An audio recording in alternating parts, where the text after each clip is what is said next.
Hello friends, आज मैं लेकर हाजिर हुई हूँ मुंशी प्रेमचंद की कोई अमर कृतियां। उन्हीं में से पहली कहानी है नमक का दारोगा।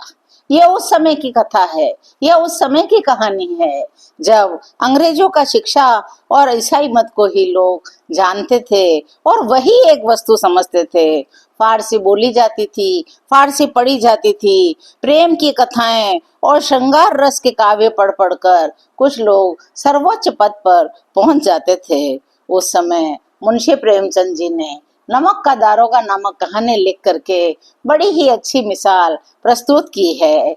मुंशी प्रेमचंद जी की कहानी में हम सुनेंगे नमक का दारोगा। जब नमक का नया नया विभाग बना था और जो ईश्वर की दी हुई चीज थी, नमक बिल्कुल फ्री जो ईश्वर ने दिया था, उसका व्यवहार करने का निषेध आ गया, कानून बन गया, तो लोग चोरी छिपे नमक का व्यापार करने लगे। अनेक प्रकार के छल प्रपंचों का सूत्रपात हुआ। कोई घूस देकर काम निकलवाना चाहता था, कोई चालाकी से, कोई अधिकारियों के पौ बारह हो गए थे।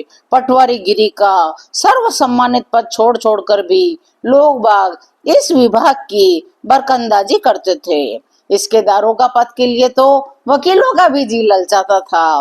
मुंशी वंशीधर भी जुलेखा की विरह कथा समाप्त करके सीरी और फरहाद के प्रेम वृतांत को नल और नील की कढ़ाई और अमेरिका के आविष्कार से अधिक महत्व की बातें समझते हुए रोजगार की खोज में निकले। मुंशी वंशीधर जो थे, उनके पिता बड़े ही अनुभवी पुरुष थे। वे बेटे को समझाने लगे, बेटा घर की दशा तुम देख रहे हो, ऋण के बोझ से दबे हुए हैं, लड़कियां एकदम से बड़ी हुई जाती हैं, मैं कगारे पर का वृक्ष हो गया हूँ, माने कि कभी भी गिर सकता हूँ। अब तुम ही इस घर के मालिक हो, नौकरी में ओहदे की ओर ध्यान मत देना, यह तो पीर का मजार है, निगाह चढ़ावे पर और चादर पर रखनी चाहिए। अपने बेटे को समझाते हुए मुंशी वंशीधर के पिताजी उन्हें दुनियादारी सिखा रहे हैं और कह रहे हैं, जहाँ ऊपरी आय हो ऐसी कोई नौकरी करना, ऐसा काम ढूंढना जहाँ ऊपर की आय होती हो, क्योंकि मासिक वेतन तो पूर्णमासी के चांद के समान होता है, जो महीने में सिर्फ एक ही दिन दिखता है। एक दिन घटते घटते वह खत्म हो जाता है, लुप्त हो जाता है। और ऊपरी आय एक बहता हुआ स्रोत होता है जो निरंतर बहता चला जाता है। ऊपरी आमदनी तो ईश्वर देता है और उसी से बरकत होती है। पिता पुत्र को समझा रहे हैं कि तुम स्वयं विद्वान हो, तुम्हें अब मैं और क्या समझाऊं। इस विषय में विवेक की बड़ी आवश्यकताएं हैं। देखो पुत्र, मनुष्य को देखो, मनुष्य की आवश्यकताओं को देखो, अवसर को देखो, उसके उपरांत जो तुम्हें उचित लगे वही तुम करना। गरज वाले आदमी के साथ कठोरता करने में लाभ ही लाभ है, लेकिन बेगरज को दांव पर पाना जरा कठिन है। इन बातों को बांध लो और यही मेरे जन्म भर की कमाई है। पिता ने अपने पुत्र को अच्छी तरह से रिश्वत लेने के बारे में समझाया और सब कुछ पुत्र पर छोड़ दिया। पिताजी ने आशीर्वाद भी दिया। वंशीधर एक आज्ञाकारी पुत्र थे। उन्होंने सारी बातें बड़े ध्यान से सुनी और घर से चल पड़े। अब इस बड़े संसार के अंदर उनका अपना धैर्य ही उनका मित्र था, बुद्धि ही उनकी पथ प्रदर्शक थी, आत्मावलंबन ही उनका सहायक था। लेकिन अच्छे शकुन को लिए हुए वे जाने लगे नौकरी की तलाश में। और देखिए उनका भाग्य, देखिए दारोगा नियुक्त हो गए, वो भी कहाँ, नमक के विभाग में। नमक के दारोगा बनकर अपने पद पर प्रतिष्ठित हो गए। वेतन अच्छा था और ऊपरी आय का तो कोई ठिकाना ही न था। वृद्ध मुंशी जी को जब यह समाचार मिला तो वे फूले न समाये। महाजन भी अब कुछ नरम पड़े और कुछ कुछ आशा लताएं भी फलने फूलने लगी। पड़ोसियों के हृदय में बड़ा शूल उत्पन्न हुआ। अब आगे की कहानी। जाड़े के दिन थे, सर्दियों के दिन थे, रात का समय था। नमक के सिपाही चौकीदार सभी नशे में व्यस्त थे। उसी समय मुंशी वंशीधर वहां आते हैं। अभी उन्हें नौकरी करते हुए मात्र 6 ही महीने हुए थे, लेकिन उन्होंने इस थोड़े ही समय में इस कार्य की कार्य कुशलता को और अफसरों को मोहित कर लिया था। अफसर लोग उन पर बहुत विश्वास करते थे। नमक के दफ्तर से 1 मील पूर्व जमुना बहती थी। वहां पर नावों का एक पुल बना हुआ था। दारोगा जी किवाड़ बंद किए मीठी नींद सो रहे थे। जब आंख खुली तो सुना कि नदी के प्रवाह की जगह गाड़ियों की गड़गड़ाहट और मल्लाहों का कोलाहल सुनाई दे रहा है। इतनी रात गए, ये गाड़ियां नदी पर क्यों आती हैं? अवश्य कुछ न कुछ गोलमाल है। तर्क ने भ्रम को पुष्ट किया। वर्दी पहनी, तमंचा लिया, जेब में रखा और घोड़ा बढ़ाते हुए पुल पर आ पहुंचे। गाड़ियों की एक लंबी कतार पुल के पार जाती देखी। डांट कर पूछा, ये किसकी गाड़ियां हैं? थोड़ी देर सन्नाटा रहा। आदमी में कुछ कानाफूसी हुई। एक आदमी उतर कर आया, बोला, दारोगा साहब, पंडित आलोपी दीन की गाड़ियां हैं। कौन पंडित आलोपोदीन? दारोगा साहब बोले, दातागंज के। मुंशी वंशीधर चौंके। पंडित आलोपोदीन इस इलाके के सबसे प्रतिष्ठित जमींदार थे। लाखों रुपए का लेन देन करते थे। छोटे बड़े ऐसा कौन था जो उनका ऋणी न हो? उनका व्यापार बड़ा लंबा चौड़ा था। अंग्रेजी अफसर उन्हीं के इलाके में शिकार खेलने जाते थे और पंडित आलोपोदीन के मेहमान भी बनते थे। मुंशी जी ने पूछा, गाड़ियां कहाँ जाएगी? उत्तर मिला, कानपुर। इस प्रश्न पर कि इसमें क्या है, सन्नाटा छा गया। अब दारोगा साहब का संदेह कुछ और बढ़ गया। क्या तुम सब गूंगे हो गए हो?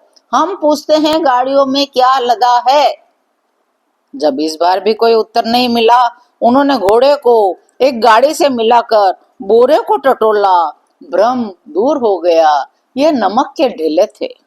पंडित अलोपोदीन अपने सजीले रथ पर सवार होकर कुछ सोते हुए और कुछ जागते हुए से चले आते थे। पंडित जी के पास जाकर के उनके सेवकों ने कहा, पंडित जी, दारोगा जी ने गाड़ियां रोक दी है और घाट पर खड़े हैं और आपको याद करते हैं। पंडित आलोपोदीन का अपने लक्ष्मी पर अटूट विश्वास था। वह कहते थे, संसार का तो कहना ही क्या, स्वर्ग में भी लक्ष्मी का ही राज्य है। और उनका कहना कुछ यथार्थ भी था। न्याय और नीति सब लक्ष्मी जी के ही तो खिलौने हैं। इन्हें वह जैसे चाहती है नचाती है। गाड़ी में लेटे लेटे बड़े गर्व से बोले, तुम चलो, हम आते हैं। पंडित जी बड़ी निश्चिंता के साथ पान का बीड़ा बीड़ा लगाया और खाकर लिहाफ ओढ़ा और दारोगा जी के पास आए और कहने लगे, बाबूजी आशीर्वाद कहिए तो, हमसे ऐसा कौन सा अपराध हो गया है जो आज हमारी गाड़ियां रोक दी गई है और हमें आपने बुलवाया है? वंशीधर रुखाई से बोले, सरकारी हुक्म है। पंडित आलोपीदीन ने हंसकर कहा, हम सरकारी हुक्म को नहीं जानते। हम तो न सरकार को जानते हैं न सरकारी हुक्म को। हमारे तो सरकार भी आप हैं और हमारा और आपका तो घर का मामला है। आपने व्यर्थ ही कष्ट उठाया। आप इधर से जाते और हमसे वैसे ही मिल लेते तो क्या हम घाट के देवता को भेंट न चढ़ाते? वंशीधर पर ईश्वरी की मोहिनी वंशी का कोई प्रभाव न पड़ा। आपको कायदे के अनुसार चलना होगा। आप इस समय हिरासत में हैं। हम उन नमक हरामों में नहीं हैं जो कोड़ियों पर अपना ईमान बेचते फिरते हैं। बस मुझे अधिक बातों की फुर्सत नहीं है। जमादार बदलो सिंह, इन्हें हिरासत में ले लो, हम हुक्म देते हैं। मुंशी वंशीधर बड़े कड़कदार आवाज में बोले। पंडित अलोपोदीन एकदम स्तंभित हो गए। ऐसा उनके साथ पहले कभी नहीं हुआ था। गाड़ी वाहनों में हलचल मच गई। पंडित जी के जीवन में यह पहला अवसर था जब किसी से इतनी कठोर बातें उन्हें सुननी पड़ी। पंडित जी ने धर्म को धन का ऐसा निरादर करते कभी न देखा था। मुंह मांगे पैसे देते थे और अपना व्यापार करते थे। आज धर्म का ये कौन ठेकेदार आ गया जो उन्हें रोक रहा है और हिरासत में ले रहा है और लक्ष्मी की कदर ही नहीं कर रहा है। फिर पंडित अलोपोदीन बड़े प्रेम से बोले, हमारा अपमान करने से दारोगा जी आपके हाथ में क्या आएगा? हम किसी तरह आपसे बाहर थोड़े ही हैं। लेकिन वंशीधर कठोर हो गए। बोले, हम इस तरह की बातें सुनना नहीं चाहते। अलोपी दीन ने जिसको चट्टान समझा था वह पैरों के नीचे से खिसकता हुआ मालूम पड़ा। स्वाभिमान और धन ऐश्वर्य की कड़ी चोट लगी, किंतु अभी तक धन की सांख्यिक शक्ति पर भरोसा था। अपने मुख्तार से बोले, लाला जी 1,000 के नोट बाबू साहब को भेंट करो, आप इस समय भूखे सिंह हो रहे हैं। वंशीधर ने गर्म होकर कहा, 1,000 नहीं, 1,00,000 भी मुझे सच्चे मार्ग से नहीं हटा सकता। धर्म की इस बुद्धिहीन दृढ़ता और देव दुर्लभ त्याग पर मन में पंडित अलोपदीन बहुत झुंझलाया। अब दोनों शक्तियों में संग्राम होने लगा। धन ने उछल उछल कर आक्रमण करना शुरू किया। 1 से 5, 5 से 10, 10 से 15, 15 से 20,000 तक की नौबत आ पहुंची। लेकिन आज धर्म अलौकिक वीरता के साथ डटा रहा, अविचल खड़ा रहा, अकेला पर्वत की भांति अटल रहा। अलोपदीन निराश होकर बोले, अब इससे अधिक मेरा साहस नहीं, आगे आपको अधिकार है, जो चाहे सो करें। वंशीधर ने अपने जमादार को ललकारा। बदलू सिंह मन में दारोगा जी को गालियां देता हुआ पंडित आलोपीदीन की ओर बढ़ा। पंडित जी घबराकर 2-3 कदम पीछे हट गए। अत्यंत दीनता से बोले, बाबू साहब, ईश्वर के लिए मुझ पर दया कीजिए, मैं 25,000 में निपटारा करने को तैयार हूँ। असंभव बात, 30,000 किसी तरह भी संभव नहीं। क्या 40,000 पर भी नहीं? 40,000 नहीं, 40,00,000 पर भी संभव नहीं। मुंशी वंशीधर एकदम कड़क होकर बोले, बदलू सिंह, इस आदमी को हिरासत में ले लो और अब मैं एक शब्द भी नहीं सुनना चाहता। वंशीधर की बात सुनकर ऐसा लगा जैसे कि धर्म ने धन को पैरों तले कुचल डाला है। अलोपीदीन ने देखा एक हष्ट पुष्ट मनुष्य हथकड़ियां लेते हुए मेरी तरफ आ रहा है। वे चारों ओर से निराश हो गए, कातर दृष्टि से बाबू साहब को देखने लगे, उनके चरणों में गिर पड़े और मूर्छित हो गए। दुनिया सोती थी पर दुनिया की जीभ जागती थी। सवेरे देखिए तो बालक वृद्ध सबके मुंह पर यही बात सुनाई देती थी। जिसे देखिए वही पंडित जी के इस व्यवहार पर टीका टिप्पणी कर रहा था, निंदा की बौछारें हो रही थी। मानो संसार से अब पापी का पाप कट गया। पानी को दूध के भाव से बेचने वाला ग्वाला, कल्पित रोच नामचे वाले अधिकारी, रेल में बिना टिकट सफर करने वाले बाबू लोग, जाली दस्तावेज बनाने वाले सेठ और साहूकार, ये सब के सब देवताओं की भांति गर्दनें चला रहे थे। दूसरे दिन पंडित अलोपीदीन अभियुक्त हो गए। कांस्टेबलों के साथ हाथों में हथकड़ी और हृदय में ग्लानि, शोभ और लज्जा से सर झुकाए अदालत की तरफ चले तो पूरे नगर भर में हाहाकार मच गया। मेलों में कदाचित आंखें इतनी व्यग्र न होती होगी जितनी व्यग्रता से लोग आज पंडित जी को देख रहे थे। अदालत पहुंचने की देर थी। पंडित अलोपीदीन तो इस अगाध वन के सिंह थे। अधिकारी वर्ग, उनके भक्त, उनके सेवक, वकील, मुख्तार सभी उनके आज्ञा पालन करने में तत्पर थे। अर्दली चपड़ासी चौकीदार तो बिना मोल के ही गुलाम थे। देखते ही देखते चारों तरफ से लोग दौड़ पड़े। लोग विस्मित हो रहे थे, इसलिए नहीं कि अलोपीदीन ने यह क्या कर्म किया, बल्कि इसलिए कि आज अलोपीदीन इस कानून के पंजे में आ कैसे गए। ऐसा मनुष्य जिसके पास असाध्य साधन करने वाला धन है, अनन्य वाचालता है, आज सारे लोगों को उनसे सहानुभूति हो रही थी। बड़ी तत्परता से इस आक्रमण को रोकने के निमित्त वकीलों की एक सेना तैयार हो गई और अब न्याय के मैदान में धर्म और धन में युद्ध शुरू हो गया। वंशीधर चुपचाप खड़े थे। उनके पास सत्य के सिवा कोई बल न था, न स्पष्ट भाषण के अतिरिक्त कोई गवाह, कोई शस्त्र। किंतु यहाँ तक कि मुंशी जी को न्याय भी अपनी ओर कुछ खींचा हुआ दिख पड़ता था। वह न्याय का दरबार था, परंतु कर्मचारियों पर तो एक नशा छाया हुआ था। किंतु पक्षपात और न्याय का क्या मेल? जहाँ पक्षपात हो वहाँ न्याय की कल्पना नहीं की जा सकती। मुकदमा शीघ्र ही समाप्त हो गया। डिप्टी मजिस्ट्रेट ने अपनी तजवीज में लिखा, पंडित अलोपीदीन के विरुद्ध दिए गए प्रमाण निर्मूल है, भ्रमात्मक हैं। वह एक बड़े भारी आदमी हैं। यह बात कल्पना के बाहर है कि उन्होंने थोड़े से लाभ के लिए ऐसा दुस्साहस किया हो। यद्यपि नमक के दारोगा मुंशी वंशीधर का अधिक दोष नहीं है, लेकिन यह बड़े खेद की बात है कि उसकी उद्दंडता और विचारहीनता के कारण एक भले मानुस को कष्ट हुआ है। हम प्रसन्न हैं, वे अपने काम में सजग हैं, सचेत हैं, किंतु नमक के मुकदमे में बड़ी हुई नमक से हलाली ने उनके विवेक और बुद्धि को भ्रष्ट कर दिया है। और मुंशी वंशीधर को चेतावनी देते हुए न्याय सुनाया गया कि भविष्य में उन्हें होशियार रहना चाहिए। वकीलों ने फैसला सुना, उछल पड़े। पंडित अलोपीदीन बड़े ही सधे हुए कदमों से मुस्कुराते हुए गर्दन ऊंची करे हुए बाहर निकले। स्वजन बांधवों ने रुपए की लूट मचाई, मने खूब से रुपया वाल कर लोगों में बांट दिया। जब वंशीधर बाहर निकले तो चारों ओर उनके ऊपर व्यंग बाणों की वर्षा होने लगी। यद्यपि वे बिल्कुल सत्य थे, परंतु पंडित अलोपीदीन का जो रुपयों का खेल था, आज वो यहाँ जीत गया था।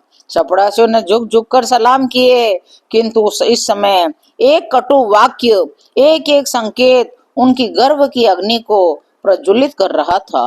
कदाचित इस मुकदमे में सफल होकर वे इस तरह अकड़ते हुए न चलते। आज उन्हें संसार का एक खेदजनक विचित्र अनुभव हुआ। न्याय और विद्वता, लंबी चौड़ी उपाधियां, बड़ी बड़ी दाढ़ियां, ढीले चोगे, एक भी सच्चे आदर के पात्र नहीं है। मुंशी वंशीधर ने धन से बैर ले लिया था, उसका मूल्य चुकाना अनिवार्य था। कठिनता से एक सप्ताह ही बीता होगा कि मुंह अत्तली का परवाना आ पहुंचा। मुंशी वंशीधर जो कि सत्य के ऊपर डिगे हुए थे, अड़े हुए थे, आज उनकी मुअत्तली का परवाना आ पहुंचा। उन्होंने जो इतना अच्छा कार्य किया था, आज उसका उन्हें पुरस्कार नहीं, दंड मिला। बेचारे भग्न हृदय, शोक और खेद से व्यथित होकर अपने घर को चले। बूढ़े मुंशी जी तो पहले ही बड़े कुड़मुड़ा रहे थे। सब मनमानी करता है, हम तो कलवार और कसाई के तगादे से हैं, बुढ़ापे में भगत बनकर बैठे हैं, वहां बस वही सूखी तनख्वाह। अरे हमने भी नौकरी की है, कोई ओहदेदार का नहीं है, नहीं थे, लेकिन काम तो किया, दिल खोल कर किया। और आप बड़े ईमानदार बनने चले हैं। घर में चाहे अंधेरा हो, मस्जिद में दिया अवश्य जलाएंगे। खेद ऐसी समझ पर सारा पढ़ाना लिखाना अकारत गया। मुंशी वंशीधर के पिताजी उन्हें पानी पी पी कर कोस रहे थे। इसके थोड़े ही दिनों बाद मुंशी वंशीधर इस दुरावस्था में घर पहुंचे। बूढ़े पिताजी ने यह समाचार सुना कि वे नौकरी से निकाले जा चुके हैं तो सिर पीट लिया। फिर बोले, जी चाहता है तुम्हारा और अपना सिर फोड़ लूं। बहुत देर तक पछता पछता कर हाथ मलते रहे, कुछ कठोर बातें भी कही। वृद्ध माता को भी दुख हुआ। जगन्नाथ और रामेश्वर की यात्रा की कामनाएं मिट्टी में ही मिल गई। पत्नी ने कई दिनों तक मुंशी वंशीधर से सीधे मुंह बात भी न की। इसी प्रकार एक सप्ताह बीत गया। संध्या का समय था। बूढ़े मुंशी जी माला लेकर राम नाम का जप कर रहे थे। इसी समय उनके द्वार पर सजा हुआ रथ आकर रुका। गुलाबी पर्दे थे उसमें, पछैये बैलों की जोड़ी थी, उनकी गर्दन में नीले धागे थे, सींग पीतल से जुड़े हुए थे, कई नौकर लाठियां कंधों पर रखे हुए थे।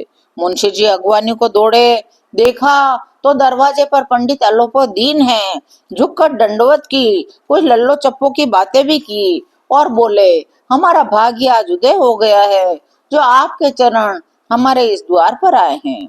आप हमारे पूज्य देवता हैं, आपको कौन सा मुंह दिखाएं, हमारे मुंह पर तो कालिक पुती हुई है।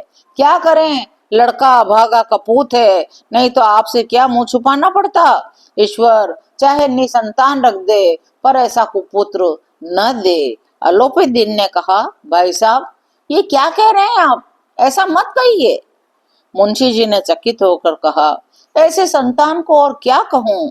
अलोपीदीन ने बड़े ही प्रेम भरे स्वर में, वात्सल्यपूर्ण स्वर में कहा, कुल तिलक और पुरखों की कीर्ति उज्जवल करने वाले संसार में ऐसे कितने धर्मपरायण मनुष्य हैं जो धर्म पर अपना सब कुछ अर्पण कर सके।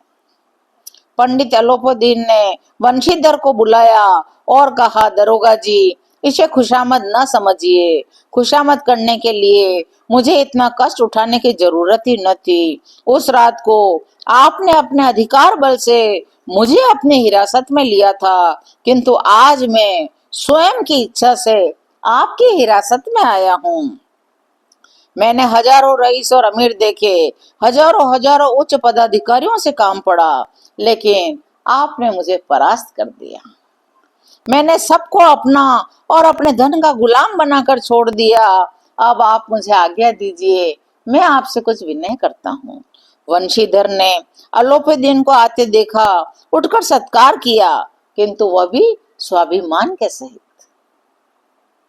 समझ गए यह महाशय मुझे लज्जित करने और जलाने के लिए आए हैं। उन्होंने कोई क्षमा प्रार्थना की चेष्टा नहीं की। उन्हें अपने पिताजी की ये ठकुर सुहाती बातें भी बिल्कुल सहन नहीं हो रही थी, परंतु जब देखा पंडित अलोपीदीन बड़े प्रेम से उनसे बात कर रहे हैं तो उनका मन का मैल मिट गया। पंडित जी की ओर उड़ती हुई दृष्टि से देखा, सद्भाव झलक रहा था। गर्व ने अब लज्जा के सामने सिर झुका दिया। मुंशी वंशीधर शर्माते हुए बोले, यह आपकी उदारता है जो ऐसा कहते हो। मुझसे जो कुछ अविनय हुई है उसे क्षमा कीजिए। मैं धर्म की बेड़ी में जकड़ा हुआ था, नहीं तो वैसे तो मैं आपका दास हूँ। जो आज्ञा होगी वह मेरे सिर माथे पर। अलोपीदीन ने बड़े ही विनीत भाव से कहा, नदी के तट पर आपने मेरी प्रार्थना स्वीकार नहीं की थी, लेकिन आज जब मैं प्रार्थना लेकर आया हूँ उसे आपको स्वीकार करनी ही होगी। वंशीधर बोले, मैं किस योग्य हूँ, किंतु जो कुछ सेवा मुझसे हो सकती है उसमें मैं कोई त्रुटि न करूंगा। तब अलोपीदीन ने एक स्टाम्प लगा हुआ पत्र निकाला, उसे वंशीधर के सामने रखा और कहा, दरोगा जी, इस पद को स्वीकार कीजिए, अपने हस्ताक्षर कर दीजिए। मैं ब्राह्मण हूँ, जब तक ये सवाल पूरा न होगा मैं आपके द्वार से नहीं हटूंगा। मुंशी वंशीधर ने उस कागज को पढ़ा, उस स्टाम्प लगे हुए पत्र को पढ़ा। कर्तव्यता से आंखों में आंसू भर आए। पंडित अलोपीदीन ने मुंशी वंशीधर को अपनी सारी जायदाद का स्थायी मैनेजर नियुक्त किया था। 6,000 वार्षिक वेतन के अतिरिक्त रोजाना का खर्च अलग, सवारी के लिए घोड़ा, रहने को बंगला, नौकर चाकर बिल्कुल मुफ्त। और कंपित स्वर से मुंशी वंशीधर बोले पंडित जी से, पंडित जी, मुझ में इतनी सामर्थ्य नहीं है कि मैं आपकी उदारता की प्रशंसा कर सकूं, किंतु ऐसे उच्च पद के मैं योग्य नहीं हूँ। अलोपीदीन हंस कर कहने लगे, मुझे तो इस समय इस अयोग्य मनुष्य की ही जरूरत है। वंशीधर ने गंभीर भाव से कहा, यो मैं आपका दास हूँ। आप जैसे कीर्तिवान सज्जन पुरुष की सेवा करना मेरे लिए बड़ी सौभाग्य की बात होगी, किंतु मुझ में न विद्या है, न बुद्धि है, न स्वभाव है जो मैं इन त्रुटियों की पूर्ति कर देता। आपके इस महान कार्य के लिए तो महान मर्मज्ञ अनुभवी मनुष्य की जरूरत है। अलोपीदीन ने कलमदान से कलम निकाली। वंशीधर के हाथ पकड़कर हाथ में वह कलम देते हुए अलोपीदीन बोले, न मुझे विद्वता की चाह है, न अनुभव की, न मर्मज्ञता की, न कार्य कुशलता की। इन गुणों के महत्व को तो मैं खूब पहचानता हूँ। अब सौभाग्य और सुअवसर ने मुझे वह मोती दे दिया है जिसके सामने योग्यता और विद्वता की चमक भी फीकी पड़ जाती है। यह कलम लीजिए, अधिक सोच विचार न कीजिए, दस्तखत कर दीजिए। परमात्मा से यही प्रार्थना है कि आपको परमात्मा हमेशा वही नदी के किनारे वाला बेमुरब्बत, उद्दंड, कठोर किंतु धर्मनिष्ठ दारोगा बनाए रखे। वंशीधर की आंखें डबडबा गई। हृदय के संकुचित पात्र में इतना एहसान न समा सका। एक बार फिर पंडित जी की ओर भक्ति और श्रद्धा की दृष्टि से देखा। कांपते हुए हाथ से मैनेजरी के कागज पर हस्ताक्षर कर दिए। पंडित अलोपुद्दीन ने प्रफुल्लित होकर उन्हें गले लगा लिया। आज की यह कहानी यहीं समाप्त होती है। कैसी लगी आपको मुंशी प्रेमचंद की यह कहानी नमक का दारोगा? धन्यवाद।